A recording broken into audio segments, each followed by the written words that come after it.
अजी वाह, क्या बात तुम्हारी। तुम तो पानी के व्यापारी, खेल तुम्हारा तुम ही खिलाड़ी। बिछी हुई ये बिसात तुम्हारी, सारा पानी चूस रहे हो, नदी समंदर लूट रहे हो, गंगा यमुना की छाती पर कंकड़ पत्थर कूट रहे हो। उफ तुम्हारी ये खुदगर्जी, चलेगी कब तक ये मनमर्जी। जिस दिन डोलेगी ये धरती, सर से निकलेगी सब मस्ती। महल चौबारे बह जाएंगे, खाली रौखड़ रह जाएंगे। बूंद बूंद को तरसोगे जब, बोल व्यापारी तब क्या होगा। ये सिर्फ एक कविता नहीं, ये वो चेतावनी है जिसे पहाड़ के महान लोक कवि ने तब लिख दिया था जब उत्तराखंड अपने अस्तित्व के लिए लड़ रहा था। वो कवि जिसके कलम से निकलने वाले शब्द आंदोलन बन गए, जिसके गीतों ने लोगों को सड़कों पर ला दिया और जिसकी आवाज़ ने पूरे उत्तराखंड को झकझोर दिया। उनका नाम था गिरीश तिवारी उर्फ गिरदा।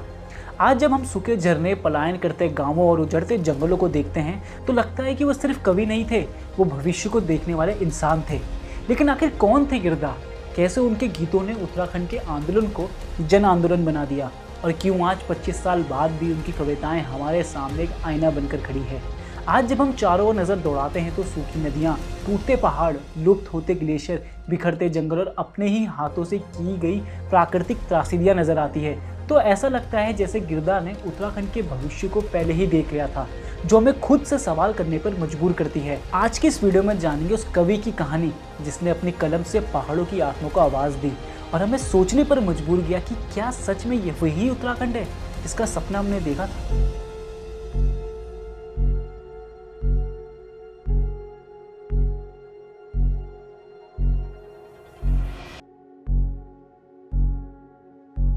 आज उत्तराखंड को देखें तो आपदाओं से चलते भारी नुकसान होता दिख रहा है। इन आपदाओं को मानव निर्मित आपदाएं कहें तो गलत नहीं होगा।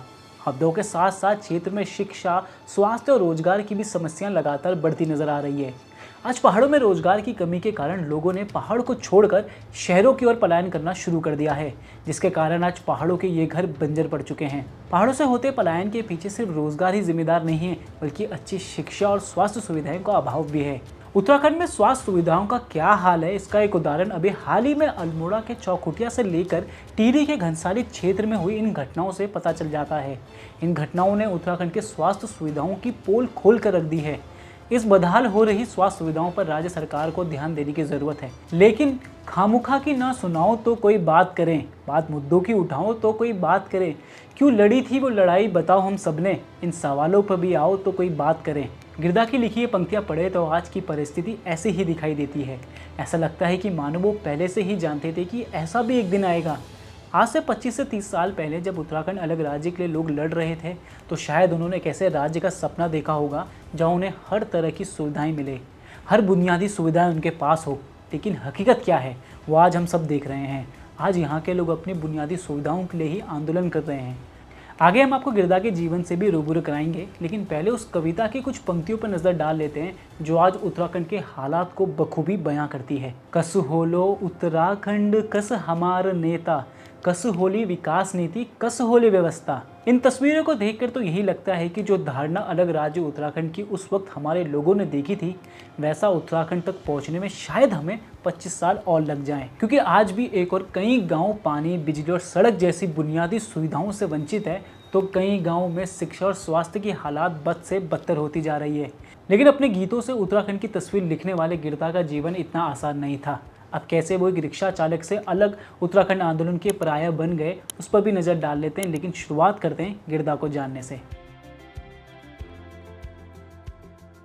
10 सितंबर 1945 का दिन था। अल्मोड़ा के जियोली गांव में श्रीमती जीवंती तिवारी और हंसादत्त तिवारी के घर एक बच्चे का जन्म हुआ। नाम रखा गिरीश तिवारी। लोगों के बीच वो गिरदा के नाम से मशहूर हुए। जियोली गांव में जब भी गिरदा की बात होती तो लोग कहते थे, अरे वो तो आवारा है। अपने बचपन में पूरे गांव में वो जियोली के आवारा और नालायक के रूप में जाने जाते थे।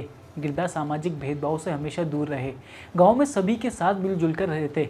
हुड़का, ढोल और हारमोनियम वादक उन्हें सबसे अच्छे साथी हुआ करते थे। शुरुआती शिक्षा अपने ही गांव में करने के बाद वो अपनी आगे की पढ़ाई के लिए अल्मोड़ा चले गए थे। बचपन से ही गिरदा का मन पढ़ाई लिखाई में नहीं लगता था।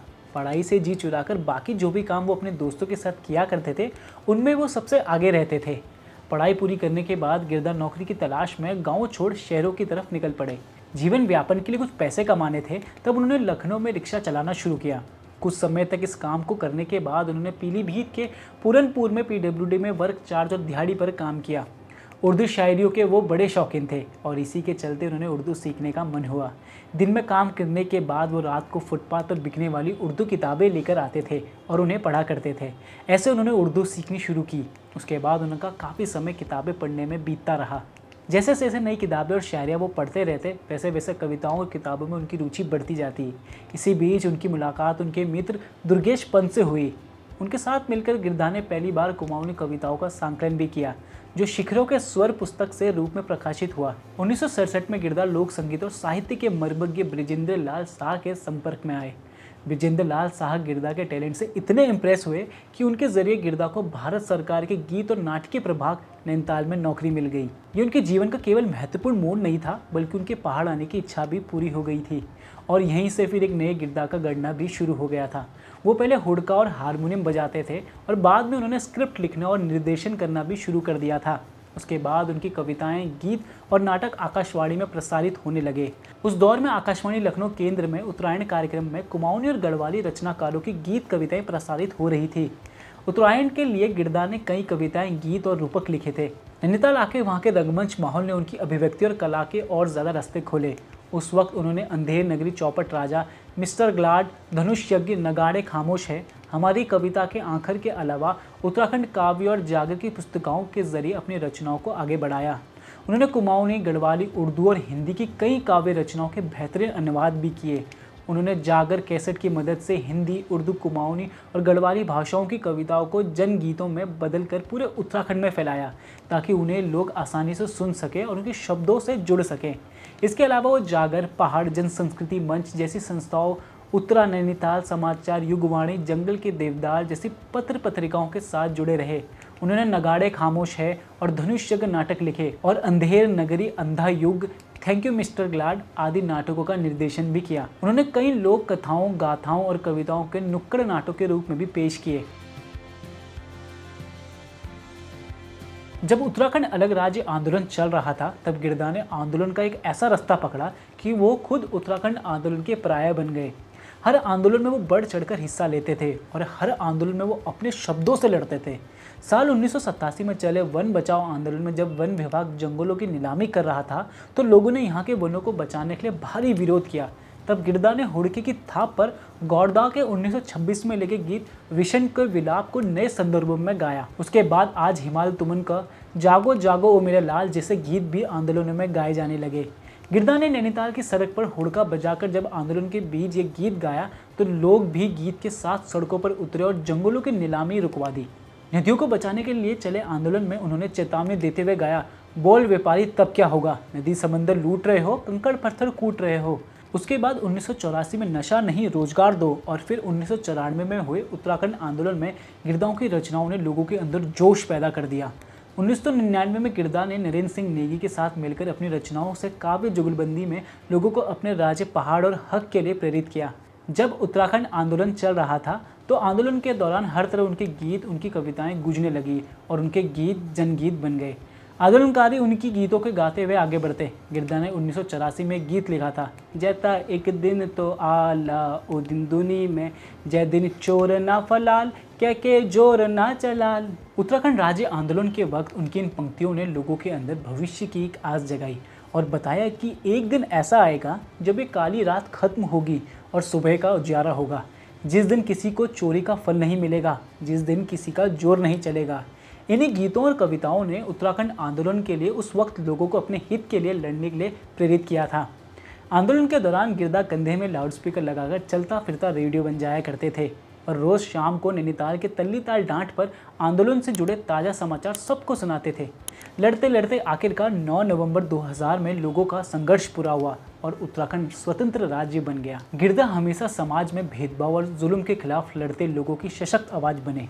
वो जन आंदोलन की चलती फिरती पाठशाला थे। उन्होंने हमेशा से जन संघर्ष और परिस्थितियों को सांस्कृतिक मुहावता देकर आम जन की आवाज़ में तब्दील किया, ताकि लोगों को प्रेरणा मिलती रहे। यही कारण था कि वो हमेशा से ही जन आंदोलन की थीम सॉन्ग बनते थे। गिरधा आंदोलनकारियों के लिए हमेशा प्रेरणादायक रहे और आगे भी हमेशा रहेंगे।